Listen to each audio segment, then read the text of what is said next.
ನಮಸ್ಕಾರ. GTV news ಕನ್ನಡಕ್ಕೆ ಸ್ವಾಗತ. ನಾನು ನಿಮ್ಮ ವೆಂಕಟೇಶ್. ಮಾಗಡಿ ತಾಲೂಕಿನ ಮಾದಿಗೊಂಡನಹಳ್ಳಿ ಕಳ್ಳಿಪಾಳ್ಯದ ಶಿವಶಕ್ತಿ ಪೀಠದ ಶ್ರೀ ಭಕ್ತ ಮುನೇಶ್ವರ ಹಾಗೂ ಶ್ರೀ ನಂದೀಶ್ವರ ಸ್ವಾಮಿ ದೇವಾಲಯದ 20ನೇ ವರ್ಷದ ವಾರ್ಷಿಕೋತ್ಸವ ಮತ್ತು 12ನೇ ವರ್ಷದ ಶ್ರೀ ಪಾರ್ವತಿ ಪರಮೇಶ್ವರರ ಪರಿವಾರದ ಬ್ರಹ್ಮರಥೋತ್ಸವವನ್ನು ಕ್ಷೇತ್ರದ ಧರ್ಮಾಧಿಕಾರಿ ಶ್ರೀ ಶ್ರೀ ರಂಗನಾಥಾನಂದ ಸ್ವಾಮೀಜಿಗಳ ನೇತೃತ್ವದಲ್ಲಿ ಅದ್ದೂರಿಯಾಗಿ ನಡೆಸಲಾಯಿತು. ಈ ಸಂದರ್ಭದಲ್ಲಿ ಹೆಚ್ಚಿನ ಸಂಖ್ಯೆಯಲ್ಲಿ ದೇವಾಲಯಕ್ಕೆ ಆಗಮಿಸಿದ ಭಕ್ತರು ಶ್ರೀ ಭಕ್ತ ಮುನೇಶ್ವರ ಸ್ವಾಮಿಯ ದರ್ಶನ ಪಡೆದು ರಥೋತ್ಸವದಲ್ಲಿ ಭಾಗಿಯಾಗಿ ಸಂಭ್ರಮಿಸಿದರು.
ದೇಶದಲ್ಲಿ ಏನಾದರೂ ಸ್ವಲ್ಪ ಸುಭಿಕ್ಷೆ ಇರುತ್ತೆ, ಸಂತೋಷ ಇರುತ್ತೆ, ಒಂದು ಆಚಾರ ವಿಚಾರ ಸಂಪ್ರದಾಯ ಇರ್ತಲ್ಲ ಅಂದರೆ ಈ ಥರ ಧಾರ್ಮಿಕ ಕಾರ್ಯಕ್ರಮಗಳಿಂದ ಮಾತ್ರ ಸಾಧ್ಯ. ಆಮೇಲೆ ಎಲ್ಲ ಕಡೆ ಇರೋದಿಲ್ಲ, ಯಾವುದೋ ಸ್ಥಳ ಮಹಿಮೆಗಳಿರುತ್ತೆ ಅಂತ ಕಾಣಿಸುತ್ತೆ. ಆ ರೀತಿಯಾಗಿ ಈ ಊರಿನ ಈ ಸ್ಥಳ ಮಹಿಮೆ ಈ ಸ್ವಾಮಿಗಳ ಪಾದಾರಗಳ ಸ್ಪರ್ಶದಿಂದ ಮತ್ತು ಅವರ ಚಿಂತನೆಯಿಂದ ದೊಡ್ಡ ಬೃಹದಾಕಾರವಾಗಿ ಬೆಳೆದು ಇವತ್ತು ಬಹುತೇಕ ರಾಜ್ಯಾದ್ಯಂತ ಪ್ರಚಾರವನ್ನು ಪಡಿತಾ ಇರ್ತಕ್ಕಂಥದ್ದು.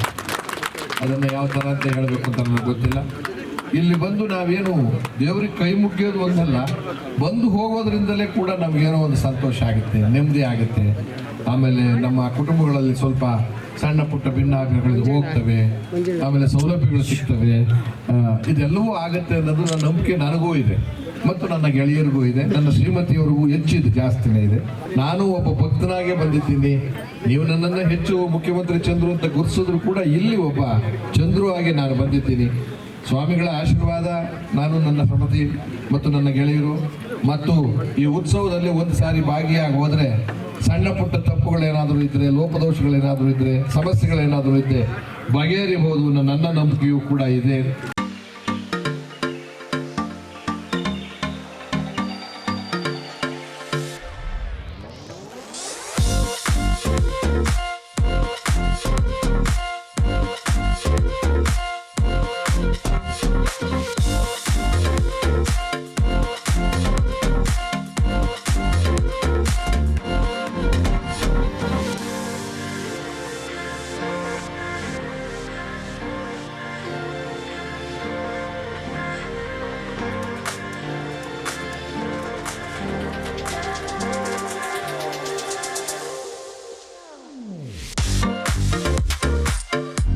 ನೋವು ನಲಿವುಗಳು ಏನಿದಾವೆ ಅವೆಲ್ಲಕ್ಕೂ ಭಗವಂತನ ಆಶೀರ್ವಾದ ಇದ್ರೆ ಅಷ್ಟೇ ಎಲ್ಲ ಜನ ಬಂದು ದೇವರಲ್ಲಿ ಜಾಸ್ತಿ ಹರಕೆಯನ್ನು ಮಾಡ್ಕೊಳ್ತಕ್ಕಂಥದ್ದು, ದೇವರ ಪೂಜೆಯನ್ನು ಮಾಡ್ತಕ್ಕಂಥದ್ದು ಸಾಧ್ಯ ಆಗ್ತಕ್ಕಂಥದ್ದು. ಹಾಗಾಗಿ ಈ ಕ್ಷೇತ್ರ ದಿನೇ ದಿನೇ ಬೆಳೀತಾ ಇದೆ, ಇನ್ನೂ ಎತ್ತರಕ್ಕೆ ಬೆಳೀಲಿ.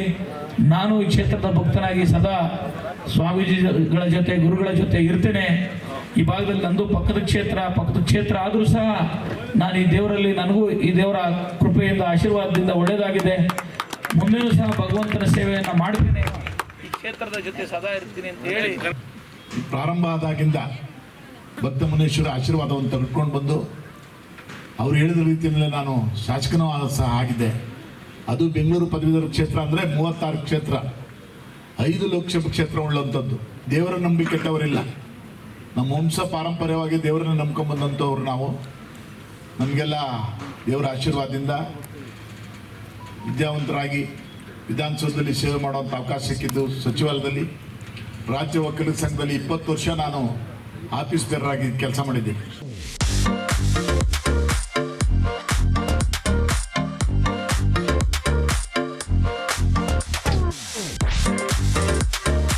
ಕೂಡ ಇಲ್ಲಿ ಅನ್ನದಾಸೋಹದಿಂದ ನಡೆಯುವಂಥ ಎಲ್ಲ ಇದನ್ನ ಕೈಂಕರ್ಯಗಳನ್ನ ಬಹಳ ಹತ್ರದಿಂದ ನೋಡಿದ್ದೇನೆ.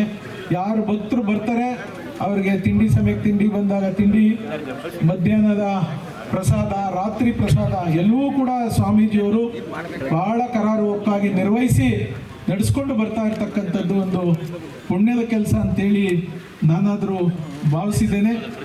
ನಾನು ಮಾನ್ಯ ಶಾಸಕರಲ್ಲಿ ಒಂದು ನಿವೇದನೆ ಮಾಡ್ತೇನೆ. ನಾನು ಈ ಭಾಗದಲ್ಲಿ ಶಾಸಕರಿದ್ದ ಸಂದರ್ಭದಲ್ಲಿ ಇದೇ ದೇವಸ್ಥಾನದ ಎದುರುಗಡೆ ಇರ್ತಕ್ಕಂಥ ಸುಮಾರು 8 ಎಕರೆ ಜಾಗದಲ್ಲಿ 5 ಎಕರೆ ಜಾಗವನ್ನು ಈ ಸಂಸ್ಥಾನಕ್ಕೆ ನಾನು ಪತ್ರ ಕೊಟ್ಟು ಎಲ್ಲ ವ್ಯವಹಾರ ಮಾಡಿ ಒಂದು DC ಹಂತಕ್ಕೆ ತೆಗೆದುಕೊಂಡು ಹೋಗಿದ್ವಿ. ಏನು ಅಂದರೆ ಒಂದು ಶಾಲೆ ಮಾಡಿದ್ದಾರೆ, ಅದ್ರ ಎದುರುಗಡೆನೇ ಸರ್ಕಾರಿ ಜಾಗ ಇದೆ, ಅನುಕೂಲ ಆಗಲಿ ಅಂತ. ಸೊ ಅದನ್ನು ನಾನು ಸ್ವಾಮೀಜಿಯವ್ರು ಕೇಳಿದೆ ಏನಾಯಿತು ಅಂತ. ಇಲ್ಲ ಸ್ವಾಮಿ, ನಾವು ಫಾಲೋ ಮಾಡೋದು ಬಿಟ್ಬಿಟ್ರು ಅಂತ ಹೇಳಿ ಬಿಟ್ಬಿಟ್ಟಿದ್ದೀವಿ ಅಂತ ಇವ್ರ ಮಗವರು ಮಾಡ್ತಾ ಇದ್ರು. ನನಗೆ ಏನಾದರೆ ಆ ಸರ್ಕಾರಿ ಜಾಗ ಇರೋದ್ರಿಂದ, ಇವರು ಶಾಲೆಗಳು ಕೂಡ ಮಾಡಿರೋದ್ರಿಂದ, ಇನ್ನು ಇವತ್ತು ಪ್ರೈಮರಿ ಶುರುವಾಗಿದ್ದಂಥದ್ದು LKGಲಿ ಶುರುವಾಗಿದ್ದು, ಈಗ ಪ್ರೌಢಶಾಲೆ ಕೂಡ SLC ಅಂದರೆ ಪ್ರೌಢಶಾಲೆವರೆಗೂ ಮಕ್ಕಳು ಇವತ್ತು ವಿದ್ಯಾಭ್ಯಾಸವನ್ನು ಮಾಡ್ತಾ ಇದ್ದಾರೆ. ಅಂದರೆ ಇವತ್ತಿನ ಈ ದುಬಾರಿ ಫೀಸ್ನ ಕಟ್ಟಿ ಶಾಲೆಗಳು ಓದುವಂಥದ್ದು ಭಾಳ ಕಷ್ಟ. ಅದರಲ್ಲೂ ಇಂಗ್ಲೀಷ್ ಮೀಡಿಯಂ ಶಾಲೆನ ಮಾಡಿದ್ದಾರೆ ಸ್ವಾಮೀಜಿ ಅಂದರೆ ಒಂದು ಮೆಚ್ಚುಗೆ ವಿಚಾರನೆ. ಸೊ ಅದಕ್ಕೋಸ್ಕರ ಸರ್ಕಾರದಲ್ಲಿರ್ತಕ್ಕಂಥ ಜಾಗ, ಅದಕ್ಕೆ ಅದು ಅವಾಗ ಯಾರು ಉತ್ಕೊಂಡಿರಲಿಲ್ಲ, ಯಾವಾಗ ಅರ್ಜಿನೂ ಕೂಡ ಹಾಕ್ಕೊಂಡಿರಲಿಲ್ಲ. ಈಗ ಏನೇನು ಮಾಡಿದಾರೋ ಗೊತ್ತಿಲ್ಲ. ದಯಮಾಡಿ ಶಾಲೆಗೆ ಅನುಕೂಲ ಆದರೆ ದಯಮಾಡಿ ಮಾಡಿಸ್ಕೊಡಿ. ಸೊ ನಮ್ಮ ಶಿವಕುಮಾರ್ ಸಾಹೇಬರು ಕೂಡ ಈ ಸಂಸ್ಥಾನದ ಪರಮ ಭಕ್ತರು, ಅವ್ರಿಗೂ ಕೂಡ ಇದರಿಂದ ಒಳ್ಳೇದು ಆಗ್ತದೆ ಅನ್ನುವಂಥ ಭಾವನೆಯಿಂದ ದಯಮಾಡಿ ಅದನ್ನು ಕೂಡ ಮಾಡಿಸ್ಕೊಡಿ. ನಾವು ಹಿಂದೆ ಇದರಲ್ಲಿ ನಮ್ಮ ಗುಡುದರಂಗನಾಥ ಸ್ವಾಮಿ ದೇವಸ್ಥಾನದ ಅಲ್ಲೂ ಕೂಡ ಸರ್ಕಾರಿ ಜಾಗ ಇತ್ತು, ಅದಕ್ಕೆ 10 ಎಕರೆ ಅವಾಗ ನಮ್ಮ ಅವಧಿನಲ್ಲಿ ಜಾಗ ನಾವು ಗೌಡ್ರೆಲ್ಲ ಎಫರ್ಟ್ ಹಾಕಿ ಮಾಡಿಸ್ಕೊಟ್ಟಿದ್ದೀವಿ. ಇದು ದೇವಸ್ಥಾನಕ್ಕೆ ಸೇರಿದೆ. ಹಾಗೆ ಇದು ಕೂಡ ಒಂದು 5 ಎಕರೆ ಜಾಗವನ್ನು ಮಾಡಿಸ್ಕೊಡ್ಬೋದು ಅಂತೇಳಿ ಎಲ್ಲ ಶಕ್ತಿ ನಿಮ್ಮಲ್ಲಿದೆ. ದಯಮಾಡಿ ದೇವಸ್ಥಾನಕ್ಕೆ ಅನುಕೂಲ ಆಗಲಿ ಮಾಡಿಸ್ಕೊಡಿ ಅನ್ನುವಂಥ ನಿವೇದನೆ ಕೂಡ ಮಾಡಿ, ಇದರಿಂದ ಬಂದಿರತಕ್ಕಂಥ ಎಲ್ಲ ಭಕ್ತ ಮಹೇಶರಿಗೆ, ಇಲ್ಲಿ ಕಾಣದ ಕೈಗಳು ಬಹಳಷ್ಟು ಜನ ಇದ್ದಾರೆ, ಅವರಿಗೆ ಪರಮಾತ್ಮನ ಆಶೀರ್ವಾದ ಯಾವ ಮಟ್ಟಕ್ಕೆ ಆಗಿದೆಯೋ ಏನೋ ಗೊತ್ತಿಲ್ಲ. ಆದರೆ ಏನು ಹೇಳ್ತಾರೋ ಎಲ್ಲವೂ ಕೂಡ ನಡೀತದೆ ಇಲ್ಲಿ ಅಂತ ಹೇಳಿದ್ರೆ, ಯಾರಾದರೂ ದೇವಸ್ಥಾನ ಇಂಥ ದಿವಸ ಓಪನ್ ಮಾಡ್ತೀವಿ ಅಂತ ಡೇಟ್ ಹಾಕಿ ಎಲ್ಲಾದರೂ ಒಂದು ಕಡೆ ದೇವಸ್ಥಾನಗಳು ಕಟ್ಟಿರೋದು ಉದಾಹರಣೆ ಇದ್ರೆ ನನಗೆ ಗೊತ್ತಿದ್ದಂಗೆ ಇಲ್ಲಿ ಮಾತ್ರ ಅನ್ನೋದನ್ನ ನಾನು ಖಂಡಾಘೋಷವಾಗಿ ಹೇಳಲಿಕ್ಕೆ ನನಗೆ ಹೆಮ್ಮೆ ಆಗ್ತದೆ. ಸೊ ಅದಕ್ಕೋಸ್ಕರ ಎಲ್ಲರೂ ಕೂಡ ಭಕ್ತ ಮಹಾಶಯರಿಗೆ ಒಳ್ಳೇದಾಗಲಿ, ಇದನ್ನು ನಂಬಿರ್ತಕ್ಕಂಥ ಎಲ್ಲರೂ ಕೂಡ ಆ ಪರಮಾತ್ಮ ಒಳ್ಳೇದು ಮಾಡಲಿ ಅನ್ನುವಂಥ ಮಾತನ್ನು ಹೇಳಿ ನಾನೇನು ಹೆಚ್ಚಿಗೆ ಮಾತಾಡ್ತಕ್ಕಂಥ ಅವಶ್ಯಕತೆ ಇಲ್ಲ ಅಂತ ನಾನು ಅಂದ್ಕೊಂಡಿದ್ದೀನಿ. ಯಾಕಂದರೆ ಪಾಪ ಮಂಜಣ್ಣವರು ಸವಿಸ್ತಾರವಾಗಿ ಇಲ್ಲಿ ನಡೀತಕ್ಕಂಥ ಬೆಳವಣಿಗೆಗಳ ಬಗ್ಗೆ, ಇಲ್ಲಿರ್ತಕ್ಕಂಥ ಶಕ್ತಿಯ ಬಗ್ಗೆ, ಭಕ್ತ ಮುನೇಶ್ವರನ ಶಕ್ತಿ ಏನು ಅಂತಕ್ಕಂಥ ವಿಚಾರವನ್ನು ನಾವೆಲ್ಲರೂ ಕೂಡ ಮಂದಟ್ಟು ಮಾಡಿಕೊಟ್ಟಿದ್ದಾರೆ. ಬಟ್ ಅವರ ಪ್ರಮುಖವಾದಂಥ ವಿಚಾರ ಏನಂತಂದರೆ, ಒಂದು ಸರ್ಕಾರಿ ಜಾಗ ಇತ್ತು ಅಂತೇಳಿ ನನಗೆ ಪರಮ ಪೂಜ್ಯರು ಹೇಳಿದ್ರಿ ಕೃಷ್ಣ, ಇದನ್ನು ಏನೋ ವೃದ್ಧಾಶ್ರಮ ಮಾಡಲಿಕ್ಕೆ ಮಾಡಬೇಕು ಅಂತ ಹೇಳಿ ಕೇಳಿದ್ದಾರೆ. ಎಲ್ಲದಕ್ಕಿಂತ ಮುಖ್ಯವಾಗಿ ಈ ಭಗವಂತ ಈ ರಾಜ್ಯದ ಉಪಮುಖ್ಯಮಂತ್ರಿಗಳನ್ನೇ ಕರೆಸ್ಕೋತಾನೆ ಇಲ್ಲಿಗೆ. ಅವ್ರಿಗೆ ಅಷ್ಟು ಶಕ್ತಿ ಐತೆ. ಉಪಮುಖ್ಯಮಂತ್ರಿಗಳಿಗೆ ಬಹುಶಃ ಇವತ್ತೇನಾರ ಸಮಯ ಇದ್ದರೆ ಖಂಡಿತ ಬರೋರು ಅವರು ಉಪಮುಖ್ಯಮಂತ್ರಿಗಳು. ಅವ್ರು ಬೇರೆ ಯಾವುದೋ ಒಂದು ಕಾರ್ಯಕ್ರಮಕ್ಕೆ ಹೋಗಿದ್ರು. ನಮಗೂ ಹೇಳಲ್ಲ ಕೇಳಲ್ಲ, ಯಾವಾಗಾದ್ರೂ ಅವಾಗ ಬಂದ್ಬಿಡ್ತಾರೆ. ನಮಗೂ ಏನು ತಿಳಿಸೋದಿಲ್ಲ, ನಾನು ಬರ್ತಾಯಿದ್ದೀನಿ ಅಂತಲೂ ತಿಳಿಸಲ್ಲ. ಅವ್ರಿಗೆ ಯಾವಾಗ ಈ ಭಗವಂತನ ಮೇಲೆ ಆ ಇಚ್ಛೆ ಆಯ್ತದೆ, ಆ ಭಗವಂತನ ಪ್ರೇರಣೆ ಆಯ್ತದೆ, ಸೀದಾ ಇಲ್ಲಿಗೆ ಬಂದ್ಬಿಡ್ತಾರೆ. ಹಾಗೆ ಮುಂದಿನ ದಿವಸದಲ್ಲಿ ಆ ಭಕ್ತ ಮುನೇಶ್ವರ ಮತ್ತು ಪರಮ ಪೂಜ್ಯರ ಆಶೀರ್ವಾದದಿಂದ ನಮ್ಮ ನಾಯಕರಿಗೂ ಕೂಡ ಒಂದು ಒಳ್ಳೆ ಹುದ್ದೆ ಸಿಕ್ಕಲಿ ಅಂತೇಳಿ ಆ ಭಗವಂತನಲ್ಲಿ ಪ್ರಾರ್ಥನೆ ಮಾಡ್ತೀವಿ. ಅದಾದರೆ ಇವೆಲ್ಲ ಏನು ಸಮಸ್ಯೆ ಇಲ್ಲ, ಅದು ಆಗ್ತದೆ ಅಂತಕ್ಕಂಥ ಆಶಾಭಾವನೆ ಇದೆ. ಆದರೂ ಕೂಡ ಇಲ್ಲಿ ಒಂದು ವೃದ್ಧಾಶ್ರಮ ಮಾಡಬೇಕು ಅಂತಕ್ಕಂಥ ಅಭಿಲಾಷೆಯನ್ನು ಇಟ್ಕೊಂಡಿದ್ದಾರೆ. ಯಾಕಂದರೆ ಶಾಲಾ ಮಕ್ಕಳು ಕೂಡ ವಿದ್ಯೆಯನ್ನು ಕೊಡ್ತಾ ಇರ್ತಕ್ಕಂಥ ಇವತ್ತಿನ ದಿವಸ ಹೇಗಿದೆ ಪರಿಸ್ಥಿತಿ ಅಂದರೆ, ನಾವು ಯಾರು ಕೂಡ ತಂದೆ ತಾಯಿನ ಸಾಕೋದಿಲ್ಲ. ನಮಗೆ ಈ ಆಧುನಿಕ ಯುಗದಲ್ಲಿ ನಾವೆಲ್ಲ ಚೆನ್ನಾಗಿ ಆಯ್ತಾ ಇದ್ದೀವಿ ಮಕ್ಕಳುಗಳು, ಆದರೆ ಅಪ್ಪ ಅಮ್ಮನ ಚೆನ್ನಾಗಿ ನೋಡ್ಕೊಳ್ಳಲ್ಲ. ನಾವು ಯಾಕೆ ವೃದ್ಧಾಶ್ರಮದ ಬಗ್ಗೆ ಮಾತಾಡ್ತೀವಿ ಅಂತಂದರೆ, ನಾವೆಲ್ಲ ಅಪ್ಪ ಅಮ್ಮನ ಚೆನ್ನಾಗಿ ನೋಡ್ಕೊಂಡ್ರೆ ವೃದ್ಧಾಶ್ರಮದ ಅವಶ್ಯಕತೆ ಇರ್ತದ? ಎಲ್ಲೂ ಕೂಡ ವೃದ್ಧಾಶ್ರಮದ ಅವಶ್ಯಕತೆ ಇರೋದಿಲ್ಲ. ಎಲ್ಲಿ ಅಪ್ಪ ಅಮ್ಮದಿರನ್ನ ನಾವು ನೋಡ್ಕೊಳ್ಳೋದಿಲ್ಲ, ನಾವು ಬರೀ ಪೂಜೆ ಮಾಡೋದ್ರಿಂದ ಏನು ಪ್ರಯೋಜನ ಆಗೋದಿಲ್ಲ. ಮೊದಲು ನಮ್ಮ ತಂದೆ ತಾಯಿಗಳನ್ನು ಗೌರವಿಸಬೇಕು, ಪೂಜಿಸಬೇಕು, ಅವರಿಗೆ ಒಂದು ನೆಮ್ಮದಿಯ ವಾತಾವರಣವನ್ನು ನಿರ್ಮಾಣ ಮಾಡಿಕೊಡ್ಬೇಕು. ಆ ದಿಕ್ಕಿನಲ್ಲಿ ನಾವೆಲ್ಲರೂ ಕೂಡ ಇದ್ದಾಗ ವೃದ್ಧಾಶ್ರಮದ ಅವಶ್ಯಕತೆ ಇರೋದಿಲ್ಲ. ಆದರೆ ಎಲ್ಲ ಒಂದು ಕಡೆ ನಮ್ಮ ಪೂಜ್ಯರು ಯೋಚನೆ ಮಾಡಿದ್ರು, ವಯಸ್ಸಾದವ್ರಿಗೂ ಕೂಡ ನಾವು ಒಂದು ನೆಲೆಯನ್ನು ಕೊಡಬೇಕು ಅಂತೇಳಿ. ಅನೇಕ ಜನ ಬೆಂಗಳೂರಲ್ಲಿ ಇರ್ತಕ್ಕಂಥವ್ರೆಲ್ಲ ಬಂದು ಇಲ್ಲಿ ವೃದ್ಧಾಶ್ರಮದಲ್ಲಿ ಎಲ್ಲ ಕಡೆ ವೃದ್ಧಾಶ್ರಮ ನಾವು ನೋಡ್ತಾ ಇದ್ದೀವಿ. ನಾವೆಲ್ಲ ಕಡೆ ವೃದ್ಧಾಶ್ರಮವನ್ನು ಮಕ್ಕಳು ಚೆನ್ನಾಗಿದ್ರು ಕೂಡ ವೃದ್ಧಾಶ್ರಮಕ್ಕೆ ಸೇರಿಸ್ತಕ್ಕಂಥ ಮಕ್ಕಳು, ಚೆನ್ನಾಗಿ ಯಾರು ಪಾಪ ಕಷ್ಟಪಡ್ತಕ್ಕಂಥ ಮಕ್ಕಳು ಯಾರು ವೃದ್ಧಾಶ್ರಮಕ್ಕೆ ಸೇರಿಸಲ್ಲ. ಚೆನ್ನಾಗಿ ಕೆಲಸದಲ್ಲಿ ಇರ್ತಕ್ಕಂಥವ್ರು, ದುಡ್ಡು ಸಂಪಾದನೆ ಮಾಡ್ತಾ ಇರ್ತಕ್ಕಂಥವ್ರೆ ತಂದೆ ತಾಯಿದಿರನ್ನ ವೃದ್ಧಾಶ್ರಮಕ್ಕೆ ಸೇರಿಸ್ತಕ್ಕಂಥ ವಾತಾವರಣ ನಾವು ನೋಡ್ತಾ ಇದ್ದೀವಿ. ಅದರಿಂದ ವೃದ್ಧಾಶ್ರಮದ ಅವಶ್ಯಕತೆಯೂ ಕೂಡ ಇದೆ. ಅದನ್ನು ನಾವು ಖಂಡಿತ ಪರಮ ಪೂಜ್ಯರ ಒಂದು ಆಶೀರ್ವಾದದಿಂದ ಅದನ್ನು ಖಂಡಿತ ಮಾಡಿಸ್ಕೊಡ್ತೀವಿ. ಅದೇ ಮೊನ್ನೆ 60 ಲಕ್ಷದ ವೆಚ್ಚದಲ್ಲಿ ಇಲ್ಲೊಂದು ಪಕ್ಕದಲ್ಲಿ ಒಂದು ಇದನ್ನ ಆಗಬೇಕು ಅಂತ ಹೇಳಿದ್ರು, ಒಂದು ತಡೆಗೋಡೆ ನಿರ್ಮಾಣ ಆಗಬೇಕು ಇಲ್ಲಿ ಅಂತೇಳಿ, ರಿವಿಟ್ಮೆಂಟ್, ಅದೇ ತಡೆಗೋಡೆ ಆಳಲಿಕ್ಕೆ ಅದನ್ನು ಕೂಡ ಮಾಡಿಸ್ಕೊಟ್ಟಿದ್ದೀವಿ. ಇನ್ನೇನು ಅವ್ರು ಏನು ಹೇಳ್ತಾರೋ ಅದನ್ನು ನಾವು ಚಾಚು ತಪ್ಪದೆ ಪಾಲಿಸ್ತೀವಿ ಅಂತಕ್ಕಂಥದ್ದನ್ನು ಈ ಸಂದರ್ಭದಲ್ಲಿ ಹೇಳ್ತಾ, ಇದರ ವಿಶೇಷತೆ ಬಗ್ಗೆ ಮಂಜೂರು ಅವರು ಈಗಾಗಲೇ ಎಲ್ಲವನ್ನು ಹೇಳಿದ್ದಾರೆ. ಇದರ ಶಕ್ತಿ ಏನಿದೆ ಅಂತ ಹೇಳೋದು, ಹೆಂಗೆ ಸ್ವಯಂವಾಗಿ ಉದ್ಭವ ಆಗಿರ್ತಕ್ಕಂಥ ಮೂರ್ತಿ ಎಷ್ಟು ಬೇಗ ಇದು ಬಹಳ ಅತ್ಯಂತ ಎತ್ತರಕ್ಕೆ ಬಂತು ಅಂತಕ್ಕಂಥದ್ದು ನಾವು ಯಾರು ಕೂಡ ಊಹಿಸ್ಲಿಕ್ಕೆ ಸಾಧ್ಯನೇ ಇಲ್ಲ. ಇದಕ್ಕೆ ಅನೇಕ ಜನ ಪ್ರತ್ಯಕ್ಷವಾಗಿ ಪರೋಕ್ಷವಾಗಿ ಅನೇಕ ಜನ ಇದಕ್ಕೆ ಸಹಕಾರವನ್ನು ಕೂಡ ಕೊಟ್ಟಿದ್ದಾರೆ. ಎಲ್ರಿಗೂ ಕೂಡ ದಯಮಯನಾದಂಥ ಭಗವಂತ ಒಳ್ಳೆಯದನ್ನು ಮಾಡಲಿ ಅಂತಕ್ಕಂಥದ್ದನ್ನು ಭಗವಂತನಲ್ಲಿ ಪ್ರಾರ್ಥನೆಯನ್ನು ಮಾಡ್ತಾ, ನಾನು ನಮ್ಮ ಶಾಸಕರು ಈ ಕಡೆ ಬಲಗಡೆ ಎಡಗಡೆಗೆ ಒಬ್ಬರಿದ್ದಾರೆ, ಬಲಗಡೆಗೆ ಒಬ್ಬರಿದ್ದಾರೆ, ಅವರ ಕೇಳ್ಕೊಳ್ಳೋದು ನಾನು 10 ವರ್ಷದಿಂದ ಕೇಳಿದ್ದೀನಿ. ನಿನ್ನೆನೂ ಕೂಡ ನಮ್ಮ ವಿಶ್ವ ಅಕ್ಕಲಿಗರ ಸ್ವಾಮೀಜಿಗಳು ಒಂದು 10 ಹಸುಗಳನ್ನು ಹೊಡೆದಿದ್ದಾರೆ ಇಲ್ಲಿ. ಅವಕ್ಕೆ ಕಟ್ಟಕ್ಕೆ ಜಾಗ ಇಲ್ಲ. ಹುಲ್ಲನ ಯಾರನ್ನ ಪುಣ್ಯಾತ್ಮರು ಒಂದೊಂದರ ಕೊಟ್ಬಿಡ್ತಾರೆ, ಕಟ್ಟಕ್ಕೆ ಜಾಗ ಇಲ್ಲ, ನಿಲ್ಸಕ್ಕೆ ಜಾಗ ಇಲ್ಲ. ಒಂದು ಗೌಶಾಲೆಯನ್ನು ಮಾಡಬೇಕು. ಎಲ್ಲದಕ್ಕಿಂತ ಮಿಗಿಲಾಗಿ ಒಂದು ಬಡ ಮಕ್ಕಳಿಗೆ ಹಾಸಲನ್ನು ತೆರೆಯಬೇಕು. ಯಾವುದೇ ದೇಶದ ಮಕ್ಕಳಾಗಿರಲಿ, ಯಾರನ್ನಾಗಿರಲಿ, ಎಲ್ಲದಕ್ಕಿಂತ ಮಿಗಿಲಾಗಿ ಈಗಿನ ಈ ಕಲಿಯುಗದ ಒಂದು ಹಂತದಲ್ಲಿ ತಂದೆ ತಾಯಿಗಳನ್ನ ಭಾಳ ಚೆನ್ನಾಗಿ ನೋಡ್ಕೊಂತಾರೆ. ಈಗ ನಮ್ಮ ಸಾಹೇಬ್ರು ಹೇಳಿದ್ರು, ಎಷ್ಟೋ ಜನ ಕುತ್ತಿಗೆ ಹಿಡಿದು ತಗೊಂಡೋಗಿ ಆಚೆಗೆ ಬಿಟ್ಟಿರೋರು ಅವರೇ ಈ ಜಾಗದಲ್ಲಿ ನಾನು ಮಡಿಕೊಂಡಿದ್ದೀನಿ. ಅವ್ರಿಗೆ ಬಟ್ಟೆ ಆಗ್ಬೋದು, ಅನ್ನ ಆಗ್ಬೋದು, ಅವ್ರ ಕಷ್ಟ ಸುಖ ಆಗ್ಬೋದು. ಎಷ್ಟೋ ಸರಿ ನಾನು ಕೈಯಾರವನ್ನು ಹಣ ಕೊಟ್ಟು ಹೋಗಿ ಹಾಸ್ಪಿಟ್ಲಿಗೆ ಕೊಟ್ಟು ಬಂದು ನಾನು ಕಳಿಸ್ಕೊಟ್ಟವರು ಇದ್ದಾರೆ. ಇದೆಲ್ಲ ನಾನು ಹೇಳ್ಕೊಳೋದಲ್ಲ. ಈಗ ಒಂದು ಸಾವಿರಾರು ಮಾಂಗಲ್ಯಗಳನ್ನು ಕೊಟ್ಟು ದಾನ ಕೊಟ್ಟೆ, ಅದು ನಂದಲ್ಲ.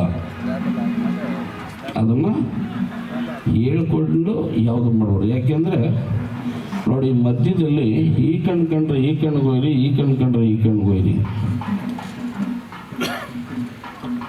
ಆ ಮಧ್ಯಕ್ಕೆ ನಮಗೆ ಮೂಗು ಅಂದರೆ ನಮಗೆ ಕಂಬವನ್ನು ಕೊಟ್ಬಿಟ್ರು, ಇಲ್ಲಾಂದ್ರೆ ಅವೇ ಹೊಡೆದಾಡ್ಬಿಡವೇನು.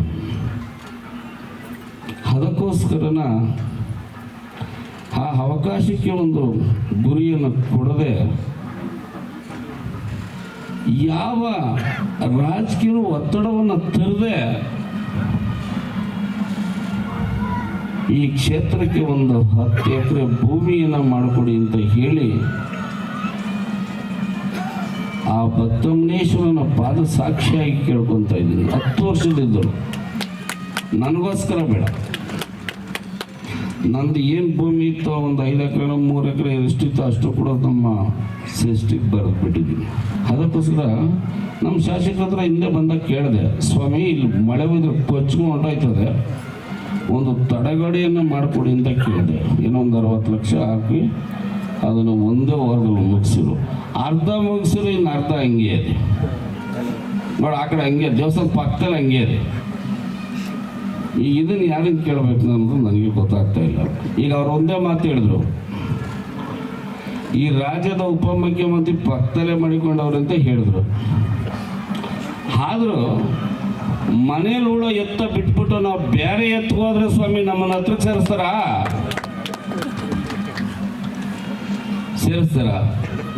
ಸೇರಿಸ್ತಾರ ಸ್ವಾಮಿ.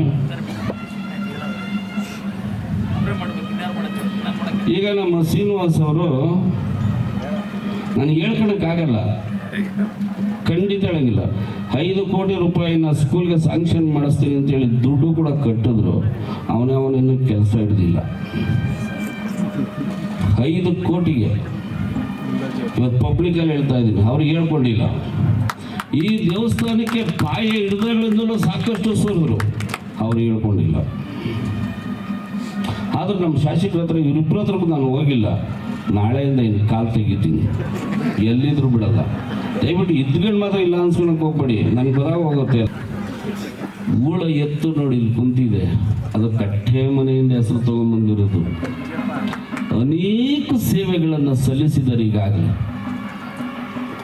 ಈ ಕ್ಷೇತ್ರಕ್ಕೋಸ್ಕರ, ಸಾಕಷ್ಟು ಮಾಡಿದ್ದಾರೆ. ಸಾಲಕ್ಕೆ ಪಕ್ಕದ ನಮ್ಮ ಶ್ರೀನಿವಾಸ್ ಅವರು MLA ಇಂಥವ್ರು ಯಾವತ್ತೂ ಬಂದಿಲ್ಲ. ಈ ಜಾಗಕ್ಕೆ ಒಬ್ಬ ಮಗನಾಗಿ, ಒಬ್ಬ ಭಕ್ತನಾಗಿ, ಒಬ್ಬ ಅನ್ನದಾಸೋಹರಾಗಿ ಈ ಜಾಗಕ್ಕೆ ಕಾಲಿಟ್ಟಿದ್ದಾರೆ. ಅದೇ ರೀತಿ ನಮ್ಮ ಮಂಜಣ್ಣವರು ಕೂಡ ಈ ತಾಲೂಕಿಗೆ ಅನೇಕ ಮಾಡಿದ್ದಾರೆ. ಅವ್ರಿಗೂ ಕೂಡ ಭಗವಂತ ಒಳ್ಳೇದು ಮಾಡಲಿ ಅಂತ ಹೇಳಿ, ಆದರೆ ಇವತ್ತು ಬಂದ್ರಲ್ಲ, ನನಗೆ ಭಾಳ ಸಂತೋಷ ಆಯಿತು. ನಮ್ಮ ಶಾಸಕರ ಮೇಲೆ ಒಂದು ಸ್ವಲ್ಪ ರೇಗೆ ಬಿಟ್ಟಿದ್ದೀನಿ. ಯಾಕೆ ರೇಗಿದೆ ಅಂದರೆ, ಊಂತಾರೆ ಸುಮಾರು ಲಕ್ಷಾಂತರ ರೂಪಾಯಿ ದಂಡ ಮಾಡಿಸಿದ್ದೆ ಒಂದ್ಸರಿ, ಬರಲಿಲ್ಲ ನೋಡಿ. ಇವತ್ತು ಚೇರ್ ಇಲ್ದಲ್ಲೇ ಕೂಡಿಸಿದ್ದೀನಲ್ಲ, ಇದು ಇವತ್ತು ನನಗೆ ಅಪ್ನಂಬಿಕೆ ಇತ್ತು, ಎಲ್ಲ ಹೊರಟೋಗಿದ್ದಾರೆ ಅಂತ ಹೇಳಿದ್ರು. ಇವಾಗ ಕುಂತಿದ್ರಲ್ಲ, ಈಗ ನನಗೆ ಭಾಳ ಸಂತೋಷ ಆಯಿತು. ಭಗವಂತ ಬೇಗ ಹೋಗಿ ಒಂದು ಮಂತ್ರಿ ಸ್ಥಾನ ಆಗಿ, ಈ ತಾಲೂಕಿಗೆ ಒಬ್ಬ ದಣಿಯಾಗಿ, ಒಳ್ಳೆ ಅವಕಾಶವಾಗಿ, ಈ ಭಗವಂತನ ಗುಡಿ ಮೇಲೆ ಸ್ವಲ್ಪ ಗಮನ ಇರಲಿ ಅಂತ ಹೇಳಿ ಈಗ ಹತ್ತಿರದಲ್ಲಿ ಅವ್ರ ಮನೆ ತಕ್ಕ ಹೋಗ್ತಾ ಇದ್ದೀನಿ. ಏಕೆಂದರೆ ರಾಜಗೋಪುರ ಅರ್ಧಂಬಲಿ ನಿಂತೋಗಿದೆ, ಪೌಡಿ ಅಲ್ಲಿ ನಿಂತೋಗಿದೆ. ಎಲ್ಲದಕ್ಕಿಂತ ಮಿಗಿಲಾಗಿ ನಮ್ಮ ಮುಖ್ಯಮಂತ್ರಿ ಚಂದ್ರಗಳು ಒಂದೇ ಸರಿ ನಾನು ಕರೆದಿದ್ದು ಫೋನ್ ಮಾಡಿ, ಬುದ್ಧಿ ಬರ್ತೀರ, ನಾನು ಸರಿರೋ ತನಕ ನಾನು ಬಂದು ಹೋಗ್ತೀನಿ, ನನ್ನ ಎರಡು ಗ್ಯಾರಂಟಿ ಆಗ್ಯಾವಲ್ಲ ಸಾಕು ನನಗೆ ಅಷ್ಟೇ, ಪರಮಾತ್ಮ ದಯದಿಂದ ನಾನು ಬಂದು ಹೋಗ್ತಲೇ ಇರ್ತೀನಿ ಅಂತ ಅವತ್ತು ಮಾತು ಕೊಟ್ಟರು. ಇಲ್ಲಿನವರೆಗೂ ನಾನು ಬರೀ ಫೋನಲ್ಲಿ. ಅದಕ್ಕೆ ಏನು ಹೇಳೋದು, ನಮ್ಮ ಆತ್ಮ ಶುದ್ಧಿ ಇರಬೇಕು, ನಾವು ಮಾಡೋ ಕೆಲಸದಲ್ಲಿ ಧರ್ಮ ಇರಬೇಕು, ನಾವು ನಡೆಯೋ ದಾರಿಯಲ್ಲಿ ಧಾರ್ಮಿಕವಾಗಿರಬೇಕು.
ಇವತ್ತಿನ ಮಾಗಡಿಯ ಸುದ್ದಿ ಸಮಾಚಾರ.